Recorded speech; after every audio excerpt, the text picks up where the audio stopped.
Welcome to the Geeky Grandma with an Encouraging Nudge podcast. Hi, my name is Jill McCarthy from Central New York State, and this is our 49th podcast. Today, my guest is from down under, and her name is Jane Tumurbaatar, and I hope I said that right.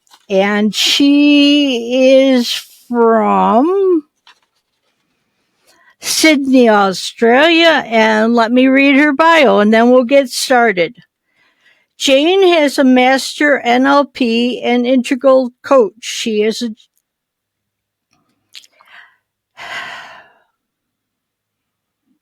Jane is a Master NLP coach and an integral coach. She has been on a long journey towards self-growth for over a decade. This self-growth journey that initially supported her to better mental health has ultimately led her to a change in her career from a management consultant and risk management to becoming a professional coach. While it may seem like a very different career path, there are in fact many similarities. As a management consultant, she worked many years to understand the root causes of her clients' problems, to offer solutions that not only improved the symptoms of the problem, but transformed the situation. She takes that approach to her coaching to help her clients understand the root cause of their perceived problems and facilitates their transformation towards a permanent and sustainable change.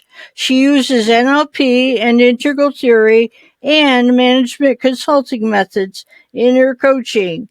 Well, hello, Jane. Hello. Thank you for having me. And you did a great job with my last name, so congrats. Thank you. I wasn't sure on that one, but I appreciate your help. I need to tell a little background story on how Jane ended up on this podcast. With my podcast, I'm forever looking for new podcast platforms out there to make sure the Geeky Grandma shows up on them. And I came across one I hadn't done before. And as I got on that program, I came across your bright yellow, Unleash Your Potential podcast. And when I saw that name, I had to check it out. And you had just started this podcast. There was only 3 episodes. And of course, I listened to them all. And I was so hooked because it was a lot of similarities to what I did. And tonight I went through and I listened to 765. I'm not sure if I've gotten 4 yet, but I've enjoyed it. I love the start of it, and we've had a great talk last time. So welcome again, Jane. Thank you. I did it's strange in life that where we go, it ends up being cumulative of all the other places we've been before. Like you said, you were on a personal mental health journey.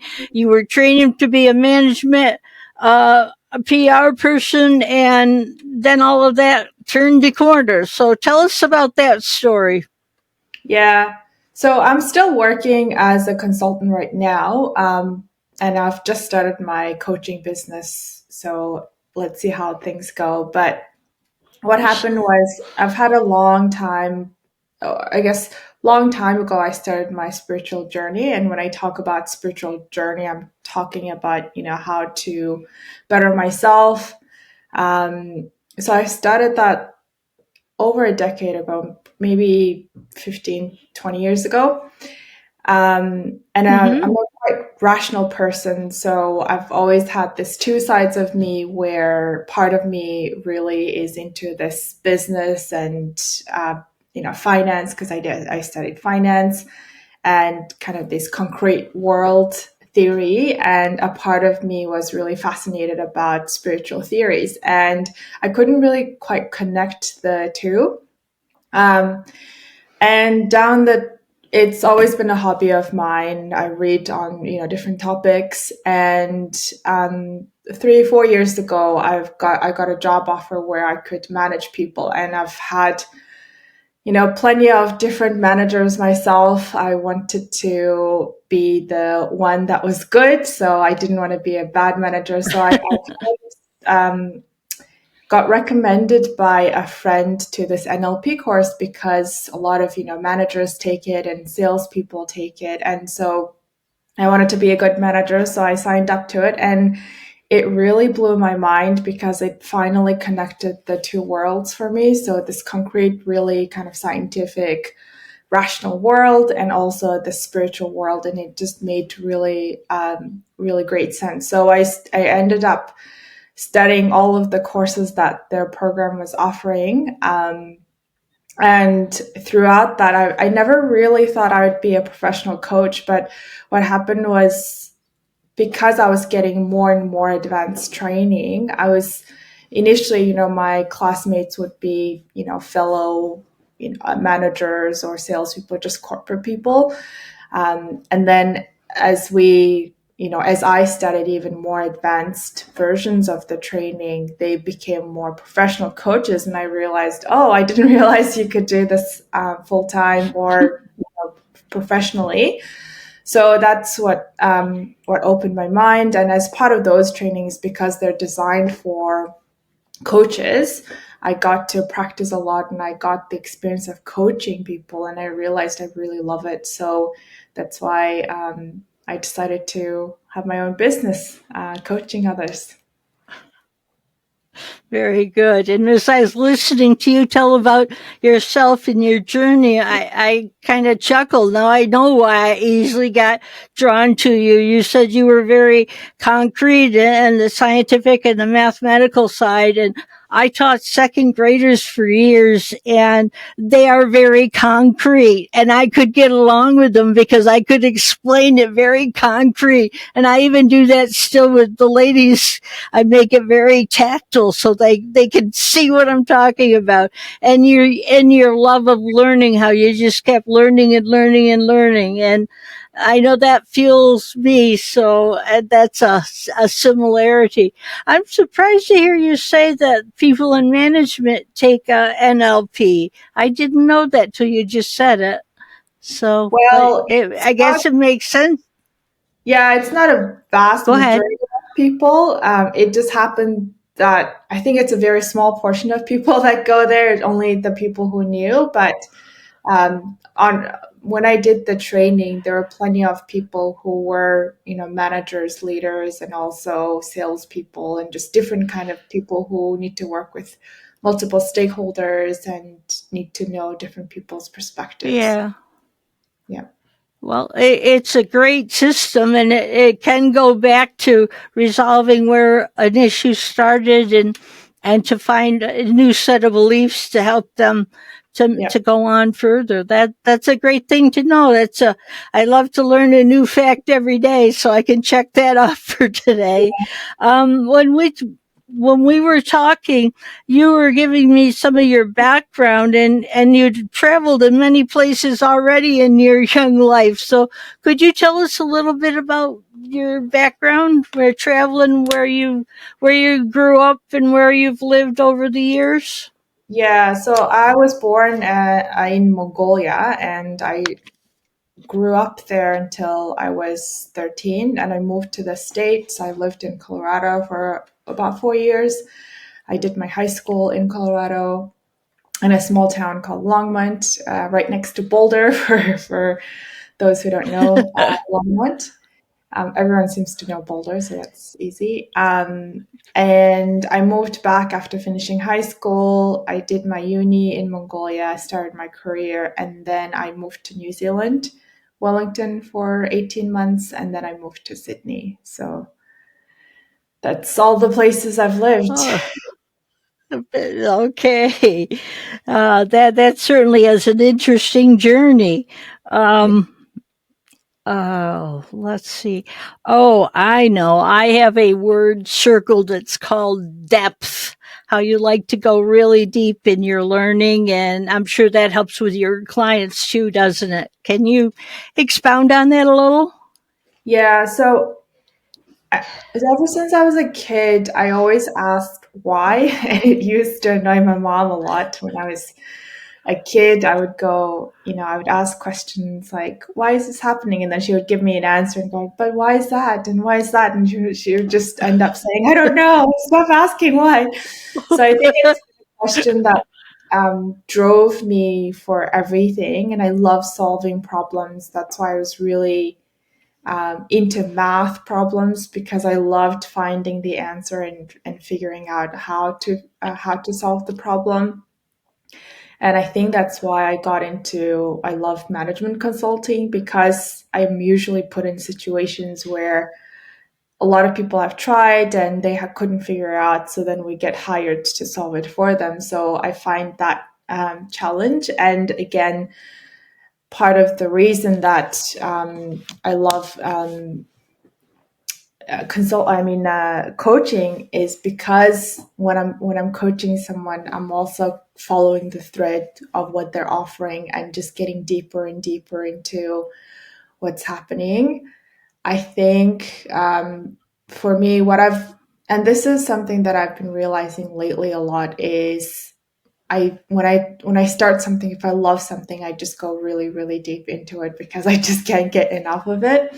And also, and lately, what I've realized is that on the surface, everything seems simple and easy, but even a simple thing, when you take it really deep and kind of break it down, it becomes quite profound.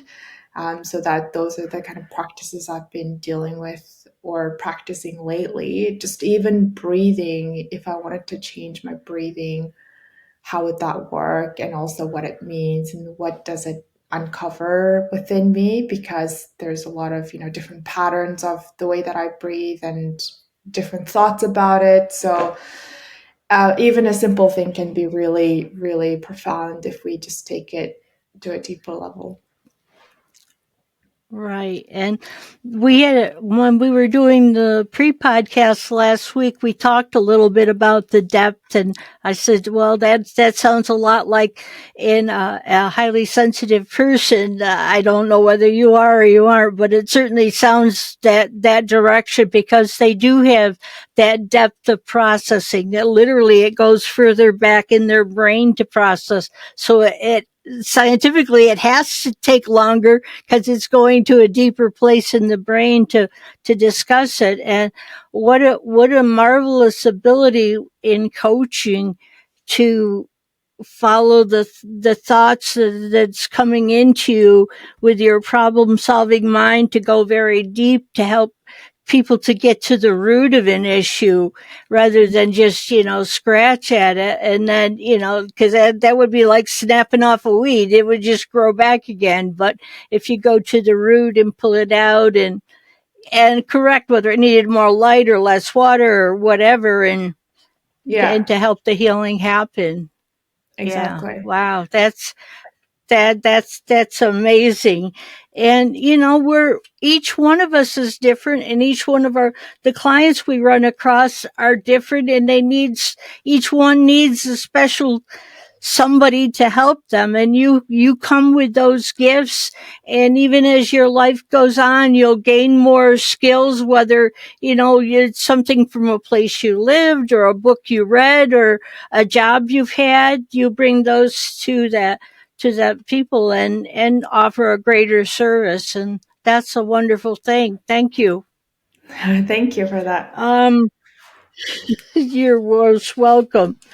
You get this. You may be one of the youngest people I've had on my show, and I wanted to express more. I had one client, and she was just on a regular page and telling what was going on in her life, and I started talking to her, and she says, "You sound like my grandma." So I says, "Well, let's take advantage of that."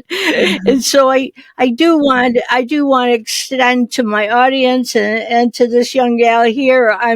I'm glad to have you on. I'm glad to see what you're doing already in your life, that you're already going to roots of problems where my generation, we dealt with a lot of generational wounds, and yet you're coming at it from this bright and beautiful young place. So, okay.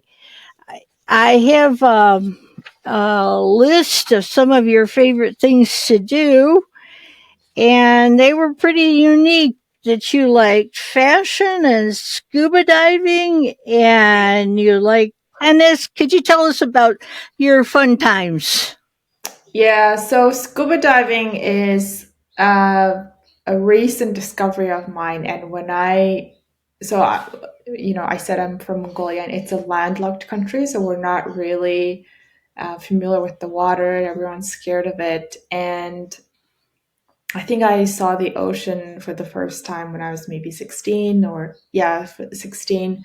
But it was, during winter, so I didn't really get a use of it. And then properly, I went into the ocean was when I was in my early 20s. So the ocean is like a mystery to me. And the first time I snorkeled, it blew my mind because I'm really into I notice a lot of things in the world, like the depth of the colors of different grasses and trees, and especially lately. And so I observe the world around me a lot, and I love different colors and just different combinations, and really the beauty in the world.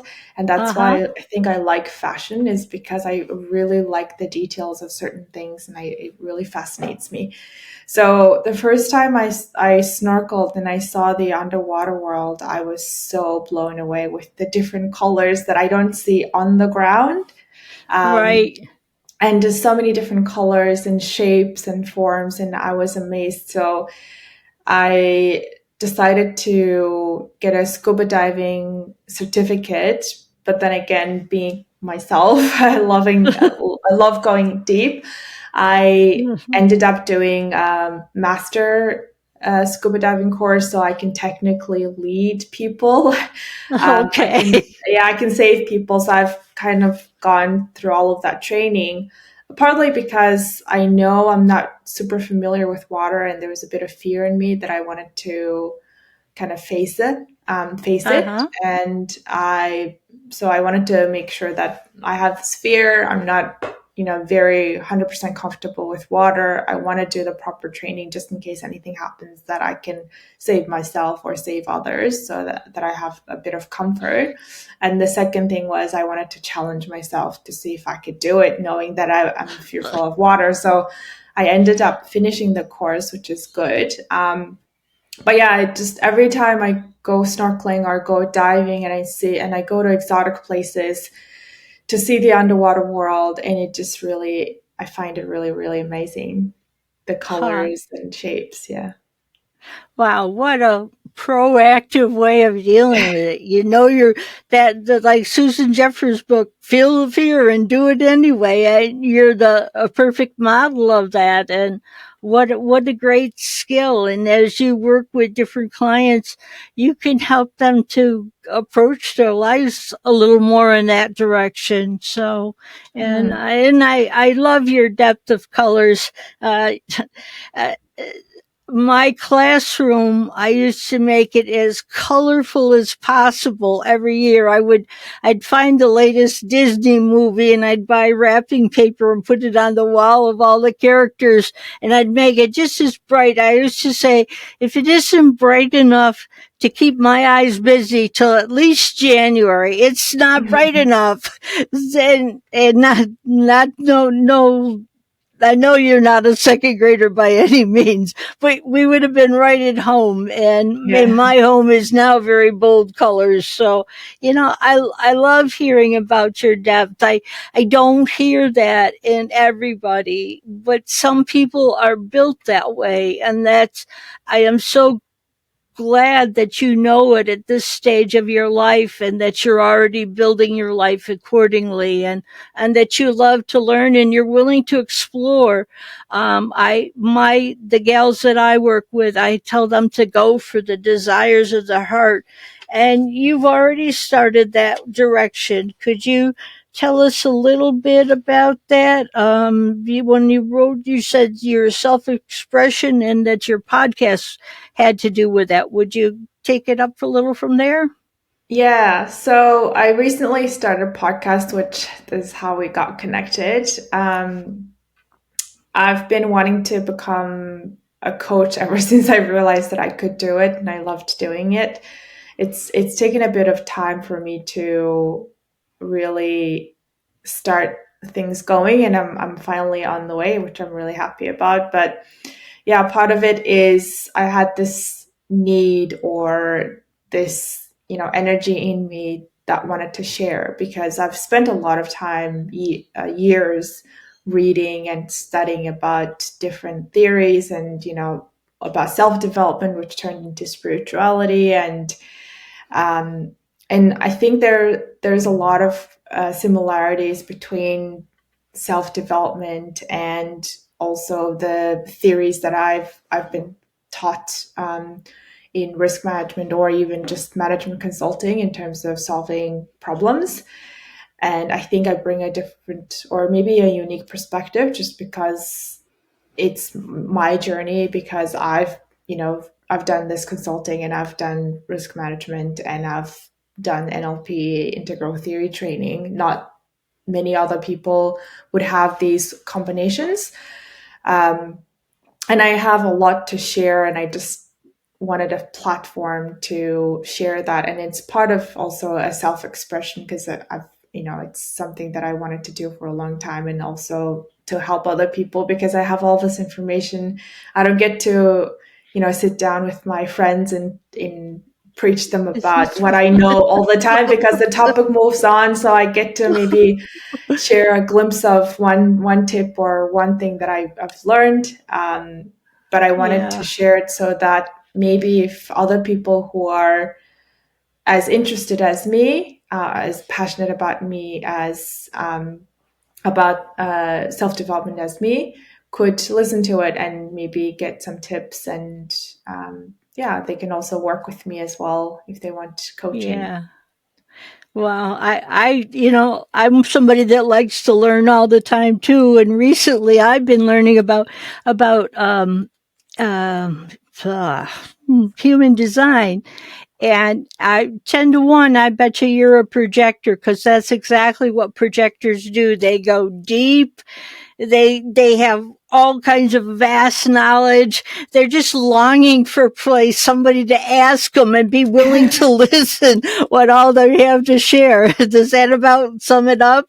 Yeah, Yeah, I think it does. Yeah. yeah. So it's good to see a similar spirit out there doing that type of thing with your own twist, of course. So tell us how the spirituality kind of fit into your personal development or your coaching. How did that come about, and what's your flavor of it?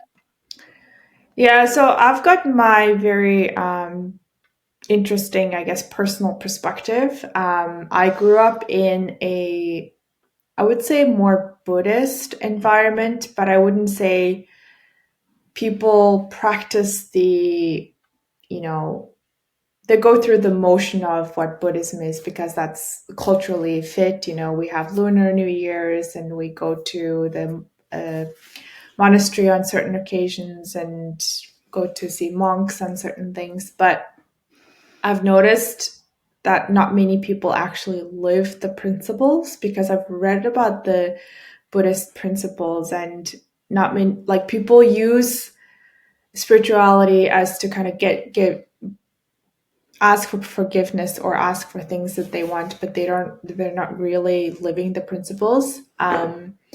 So I'm familiar, or somewhat familiar, with Buddhist, um, I guess, some theories. I wouldn't say I'm fully Buddhist, just because I feel like, maybe I don't live the principles 100%. I try.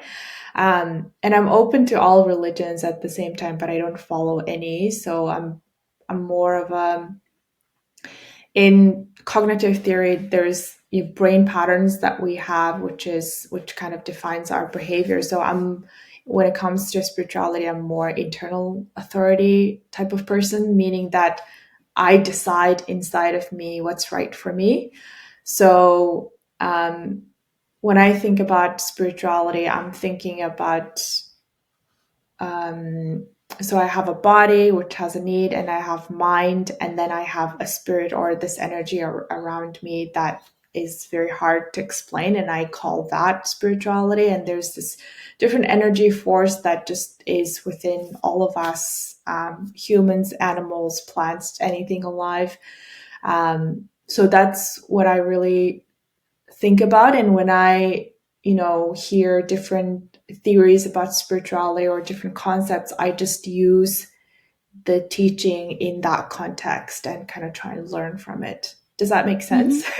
Yeah, no, that makes sense just fine. It's a combination of the different parts of you, and yet you're open to kind of look around, and whatever you've come across, you kind of integrate what feels a connection for you. And Mm, we all do that in different kinds of ways, but that certainly makes sense. And just as your personal development grows over a lifetime, so your spiritual, as you get a chance to experience more of life and more people and more exposure, it can grow and change. It's just, it's a living force. It's just will yeah, continue exactly. to grow. Yeah. Yeah. And Yeah. I've never been a big fan of rules. So if you tell me you have to do X, Y, and Z to get spirituality, that's really what puts me off. So I'm kind of open, fluid about what works for me and what doesn't. Okay. Well, thank you for sharing. Um, Let me see. Do you have um, any desires, any visions of where you want to go in life? Something that you haven't already started to tap into? Do you have any big dreams? Um, I do. So I think partly I've just started. So I'm studying my coaching business, and it's been a dream of mine for some time, a few years. So I'm really excited about that. And my partner is from Spain, so we might move to Spain at some point. So that's another exciting um, a goal of ours, because ever since I was a kid, my mom always tells me that I used to say, even when I was 4, that, oh, I'm going to be this boss lady who travels around the world and works in different places. And I've kind of somehow achieved it because I've lived in quite a few places. And if I go to Spain, that'll add another country to my list in terms of places I've lived. So, and I've always had a dream of, living in Europe, whether it's Spain, Italy, or France, one of the three. So yeah, it would be my dream come true if I get to live there as All well. right. Yeah. So I guess really, I said, what lights you up? And you answered traveling was one of them. And you have been Yes. doing that already. So kudos for you. And, that's one thing I want to, some of the people that I've talked to before are closer to my age. And I'm trying to say, please get out there and try it. Please get out there. And you're starting young and you're already going there and already achieving some of that. So Yeah. that's And actually, that's an amazing. interesting point because I like traveling, but I also love living in other countries and learning about cultures because I love cultures. And that's the other kind of type of depth that we talked about. When I go to another country, maybe for a week or two, I can only scratch the surface of it. But when I move to another country and really live the other people's lives and see how they live, what they do in the morning, how the work environment works, what it's like, coming out of work in the evening, going out and experiencing their life. To me, that's really true traveling. So that's why I love moving to different places and living in different places. So I'd love to do that. Well, if that strikes a note with any of our listeners, or you guys should check out the podcast I did about Frank and Mickey Joe's adventure. They're a couple that's of retired teachers, and they had done some speaking at different conventions around the United States. And they said, oh, we're only here 3 or 4 days. I wish we could stay a week or a lot longer. And now they're on their 6th year of traveling around the world. They get 3 to 6 months visas, whatever each country will allow them. And they go and they see the big tourist things, but they live outside of the main so that they get to see everyday life. They get to meet the local barber or the local meat Yes, person or yes, whatever. And so you really should check that episode out. I can't remember the number, but that's exactly what they did. They wanted to really find out what the local life was about. And it's possible. I guess that's what I'm putting out there. It can yeah. happen. Yeah, I So, love that because yeah. it's such a different experience visiting a country versus really seeing how people live, even the way that, what they eat and their daily routines. I find that really, really fascinating. So I'll check that out. Wow, that's amazing. Um, this is called the Geeky Grandma with an encouraging nudge. If there's somebody out there right now, maybe they need to see a coach. Maybe they need encouragement to travel. Maybe they have a desire they haven't even thought of. Could you think of something encouraging that you could say to our audience right now? So I would say, actually, let me tell you a story.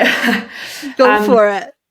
I think that everything has kind of pros and cons, and there's duality in everything. And whilst COVID and the lockdown was horrible and there were a lot of people suffered, I think there was a lot of also good things that came out of it. And for me, I was lucky enough to not have lost anyone, that I know and loved and cared for.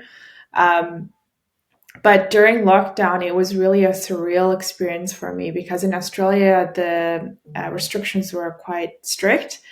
And Right. things changed so much in 2 weeks. And I was thinking back, I was sitting on my couch one day and thinking back, 2 weeks ago, I had no idea that I'd be locked in my apartment for indefinite time. And it just, things can happen so quickly. And this virus could, some people, they were living their lives just fine, thinking that they have, so many years to live and do things for, and you get this random virus and you're ending up in the hospital sick for a long time or even dead. And so it was really wake up call for me. And that's when I decided, if I were to get I don't know, virus or anything could happen to all of us. And I thought, what if that happened to me? How would I live my life differently? So I'm not, well, on the risk of sounding really negative. I guess what I'm asking people to do is ask yourself, if you had a limited amount of time, what would you do differently on a day-to-day basis? And also, what would you regret not doing? And that was the thing that really changed me, is that I thought I would really regret not having had traveled to the places that I wanted to travel and do the things that I wanted to do. Um, and so, yeah, that kind of gave me the courage and nudge to start my coaching business, because that's something I would have regretted as well. And I thought, yeah, if I end up on a bed in an emergency room, I would go, damn, I should have done all those things I wanted to do. So yeah, ask yourself, what would you do differently, and what would you regret not doing? Very good answer. Very wise from a young lady. It's been a thrill to get to know you, and I can't wait to listen to more episodes of your podcast. And I'd love to get in a deep conversation with you someday. So, Yeah, that'd be really thanks, lovely. thanks so much. All right, thank you. Bye bye. Bye. See you in the funny papers. Bye bye for now.